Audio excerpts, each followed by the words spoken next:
අපේ ජීවිතය සාර්ථක කරගන්න යන ගමනේ හැබිට් බිල්ඩිං සීරීස් එකේ ඊළඟ එපිසෝඩ් එක. අද කියලා දෙන්න යන්නේ walking talking affirmations.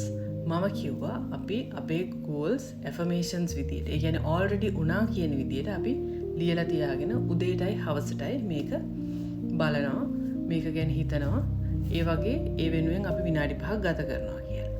මේ කියන්නේ යන්නේ ඒ අපේ විශේෂ ලොකු ගෝල්ස් නෙමෙයි. නමුත් දවස ගෙවෙනකොට අපි දවසේ ටාස්ක් ගොඩක් කරනවා.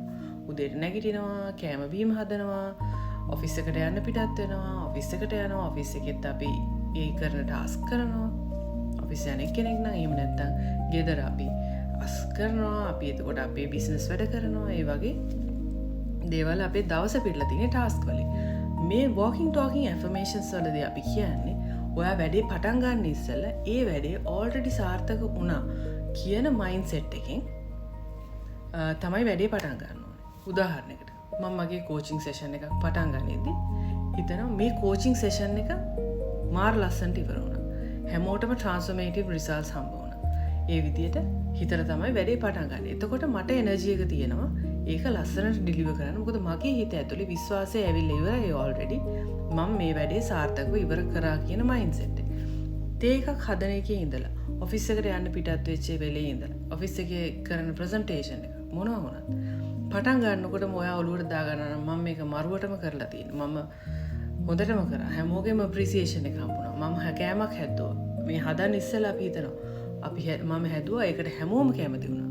මාර රසට ආවා ඒ කෑම එක. ඒ වගේ අපේ ඔළුවට ඒක කියලා ඉවර වෙලා අපි වැඩේ පටන් ගනිද්දී අපි වෙනම ගැම්මකින් වැඩේ පටන් ගන්න. එතකොට ඒකෙන් කියන්නේ ඒ වැඩේ ඔයා කරද්දී මේ වැඩේ වරදින්නේ නැහැ කියලා. එහෙම එකක් නෙමෙයි මේ කියන්නේ. මයින්ඩ් සෙට් එක හදා ගන්නවා. ඒ වැඩේ සාර්ථක වුණා කියන්නේ. එතකොට ඔයාගේ මයින්ඩ් එකේ ඇක්ටිව් වෙන ඒරියාස් ඔයා මේ වැඩේ සාර්ථක කරගන්න, ඒ කියන්නේ ඔයා මේ සාර්ථකත්වයේ විදිද්දී ඕපන් වෙන ඒරියාස් ටිකෙන් තමයි ඔයාගේ මොලේ වැඩ කරන්නේ. ඒතර වැඩේ සාර්ථක වෙන්න තියෙන chances ගොඩක් වැඩි.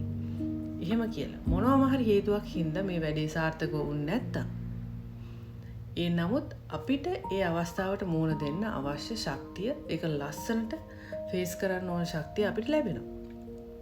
ඒක තමයි මේකේ තියෙන අනිත් බෙනිෆිට් එක. ඉතින් මේක මේ විදිහට ප්‍රැක්ටිස් කරන එක අපි පටන් ගනිද්දී අපේ මොලෙන් අපිට මේකට රෙස්ට්‍රික්ෂන්ස් එනවා. එක එක හේතු වෙනවා අපි මේක නොකර ඉන්න ඕනේ ඇයි කියන එක. බොඩි එකෙන් මේක අපිව රිජෙක්ට් කරනවා. අපිට මේක අමතක වෙන්න පුළුවන්. ඒකයි මම කියන්නේ මේ සීරීස් එක ආයෙ බලන්න. මේ හැබිට් එක ඔයාගාවට ඔයාගේ ඇඟට ඇතුල් වෙනකම් මේ වීඩියෝස් බල ඒව රිමයින්ඩ් කරගෙන ඒව ඇඟ ඇතුළට දාගන්න. එතකොට මේවා ප්‍රැක්ටිස් කරන්න. ප්‍රැක්ටිස් කරන්න තමයි ඕන දෙයක අපිට සාර්ථකත්වය ළඟා කරගන්න පුළුවන්. පටන් ගනිද්දී ඇඟෙන් මේකට රිජෙක්ෂන්ස් එනවා. මෙන්ටලි මේකට රිජෙක්ෂන්ස් එනවා.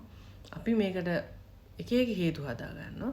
අපේ දක්ෂතාවය වෙන්න ඕනේ ඒ ටික හරියට අයිඩෙන්ටිෆයි කරගෙන. ඒ කියන්නේ මේ එන්නේ රිජෙක්ෂන් එකක්.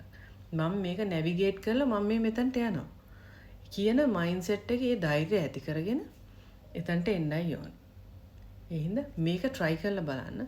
සෑහෙන සාර්ථක, ඒ වගේම ඕගලන්ට ජීවිතේ සතුටින් ගෙවන්න පුළුවන් තව හොඳ හැබිට් එකක් තමයි walking talking affirmations කියලා කියන්නේ.